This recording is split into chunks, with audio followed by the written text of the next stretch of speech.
ಎಲ್ರಿಗೂ ನಮಸ್ಕಾರ. ಇವತ್ತು ಸಿಹಿ ಕಡುಬು ಮತ್ತು ಖಾರದ ಕಡುಬನ್ನ ಮಾಡ್ತಾಯಿದ್ದೀನಿ. ಆವಿಯಲ್ಲಿ ಮಾಡುವಂಥದ್ದು ತುಂಬ ರುಚಿಯಾಗಿರುತ್ತೆ. ಮೊದಲನೇದಾಗಿ ಸಿಹಿ ಕಡುಬು 1 ಕಪ್ನಷ್ಟು ಕಾಯಿ ತುರಿ ಹಾಕ್ಕೊಂಡಿದ್ದೀನಿ. ಅರ್ಧ ಕಪ್ನಷ್ಟು ಬೆಲ್ಲದ ಪುಡಿನ ಹಾಕ್ಕೊಂಡಿದ್ದೀನಿ. ನಿಮಗೆ ಬೆಲ್ಲದಲ್ಲಿ ಅಕಸ್ಮಾತು ಕಲ್ಲು ಕಡ್ಡಿ ಇದೆ ಅಂತಾದರೆ ಸ್ವಲ್ಪ ಕಡಿಮೆ ನೀರನ್ನು ಹಾಕ್ಕೊಂಡು ಅದನ್ನು ಕರಗಿಸಿ ಶೋಧಿಸ್ಕೊಂಡು ಹಾಕ್ಕೋಬೋದು.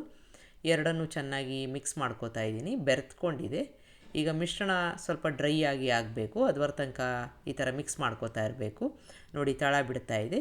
ಇದಕ್ಕೆ 1 ಸ್ಪೂನಷ್ಟು ಏಲಕ್ಕಿ ಪುಡಿನ ಹಾಕ್ಕೋತಾ ಇದ್ದೀನಿ. ಈಗ ಚೆನ್ನಾಗಿ ಮಿಕ್ಸ್ ಮಾಡಿಕೊಂಡು ಸ್ವಿಚ್ ಆಫ್ ಮಾಡ್ಕೊಂಬಿಡೋಣ. ಈಗ ಈ ಸಿಹಿ ಮಿಶ್ರಣ ರೆಡಿ ಆಯಿತು. ಈಗ ಈ ಥರ ತಳ ಬಿಟ್ಟ ನಂತರ ಇದು ಕರೆಕ್ಟಾಗಿರೋ ಒಂದು ಹದ. ಈಗ ನಾನು ಹಿಟ್ಟನ್ನು ಹೇಗೆ ಮಾಡೋದು ಅಂತ ಹಿಂದಿನ ವಿಡಿಯೋದಲ್ಲಿ ಹಾಕಿದ್ದೀನಿ. ಅದರ ಲಿಂಕನ್ನು ನಾನು ಡಿಸ್ಕ್ರಿಪ್ಷನ್ ಬಾಕ್ಸ್ನಲ್ಲಿ ಹಾಕಿರ್ತೀನಿ. ಈಗ ಅದರಲ್ಲಿ ಒಂದು ಸಣ್ಣ ನಿಂಬೆಹಣ್ಣಿನ ಗಾತ್ರದಷ್ಟು ಹಿಟ್ಟನ್ನು ತಗೊಂಡು ಈ ರೀತಿಯಾಗಿ ಲಟ್ಟಿಸ್ಕೋಬೇಕು. ಸ್ವಲ್ಪ ತೆಳ್ಳಗೆ ಲಟ್ಟಿಸ್ಕೊಂಡಾಗ ಹಿಟ್ಟು ಸ್ವಲ್ಪ ಕಡಿಮೆ ಇದ್ದರೆ, ಹೂರಣ ಜಾಸ್ತಿ ಇದ್ದರೆ ಚೆನ್ನಾಗಿರುತ್ತೆ. ಈ ಥರ ತೆಳ್ಳಗೆ ಲಟ್ಟಿಸ್ಕೊಂಡಿದ್ದೀನಿ. ಚೆನ್ನಾಗಿ ನಾದಿದ್ರೆ ಎಲ್ಲೂ ಒಡೆಯಲ್ಲ. ಇದನ್ನು ನಾವು ಕಡುಬು ಮಾಡ್ತೀವಲ್ಲ, ಆ ಒಂದು ಮೌಲ್ಡನ್ನ ತಗೊಂಡು ಅದರ ಮೇಲೆ ಹಾಕ್ಕೊಂಡು ನಾವು ಮಾಡಿರೋ ಒಂದು ಈ ಸಿಹಿ ಹೂರಣನ ಮಧ್ಯದಲ್ಲಿ 1 ಸ್ಪೂನಷ್ಟು ಇಟ್ಕೋತಾ ಇದ್ದೀನಿ. ನಿಮ್ಮ ಹತ್ರ ಮೌಲ್ಡ್ ಇಲ್ಲ ಅಂತಂದರೆ ಹಾಗೇ ಮಡಿಸಿ ಮಾಡ್ಬೋದು. ಈಗ ಇದನ್ನು ಹಗುರವಾಗಿ ಈ ಥರ ಪ್ರೆಸ್ ಮಾಡಿಕೊಂಡು ಎಕ್ಸ್ಟ್ರಾ ಹಿಟ್ಟನ್ನೆಲ್ಲ ತೆಕ್ಕೊಂಬಿಡಬೇಕು. ಇದೇ ರೀತಿಯಾಗಿ ಮಿಕ್ಕ ಹಿಟ್ಟಿನಿಂದ ಈ ಥರ ತಯಾರಿ ಮಾಡಿಕೊಂಡು ಸ್ಟೀಮ್ ಮಾಡ್ಕೋಬೇಕು.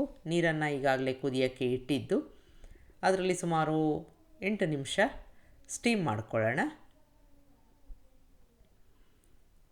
ಈಗ ಇದು ಸ್ಟೀಮು ರೆಡಿಯಾಗಿದೆ.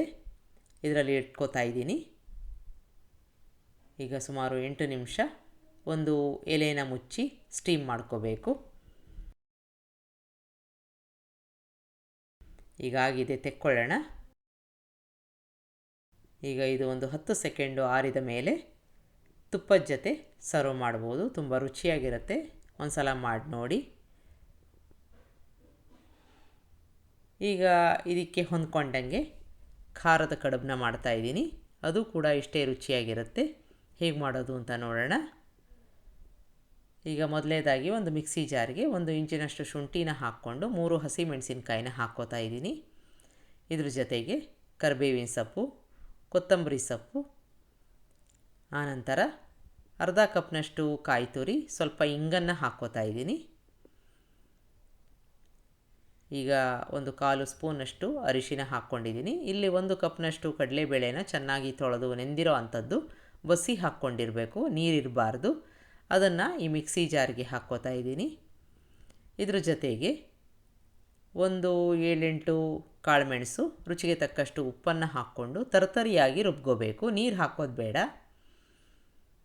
ಈಗ ರುಬ್ಕೊಂಡಿದ್ದೀನಿ. ಈ ರೀತಿಯಾಗಿ ಹದ ಇರಬೇಕು. ತುಂಬ ನೀರಾಗಿಬಿಟ್ರೆ ನಾವು ಕಡುಬು ಮಾಡೋಕ್ಕಾಗಲ್ಲ. ಈಗ ಮತ್ತೆ ಹಿಟ್ಟನ್ನು ತಗೊಂಡು ಲಟ್ಟಿಸ್ಕೊಳ್ಳೋಣ.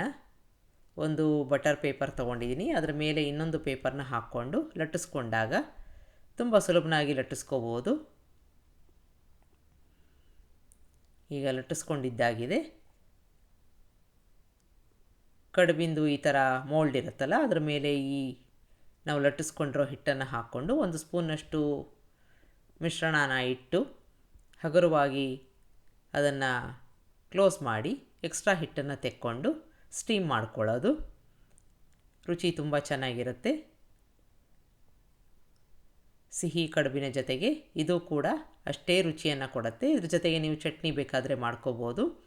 ಸುಮಾರು 8 ನಿಮಿಷ ಕಾಲ ಇದನ್ನು ನಾನು ಸ್ಟೀಮ್ ಮಾಡ್ಕೋತಾ ಇದ್ದೀನಿ. ಈಗ ಇದನ್ನು ತೆಕ್ಕೊಂಡು ಸರ್ವ್ ಮಾಡ್ಕೋಬೋದು. ಬಿಸಿಯಾಗಿ ತಿಂದಾಗ ತುಂಬ ರುಚಿಯಾಗಿರುತ್ತೆ. ಒಂದು ಸಲ ಮಾಡಿ ನೋಡಿ. ನಿಮಗೆ ರೆಸಿಪಿ ಇಷ್ಟ ಆದಲ್ಲಿ ಲೈಕ್ ಮಾಡಿ, ಶೇರ್ ಮಾಡಿ, ಕಮೆಂಟ್ ಮಾಡಿ, ನನ್ನ ಚಾನಲ್ಗೆ ಸಬ್ಸ್ಕ್ರೈಬ್ ಮಾಡಿ. ನಮಸ್ಕಾರ.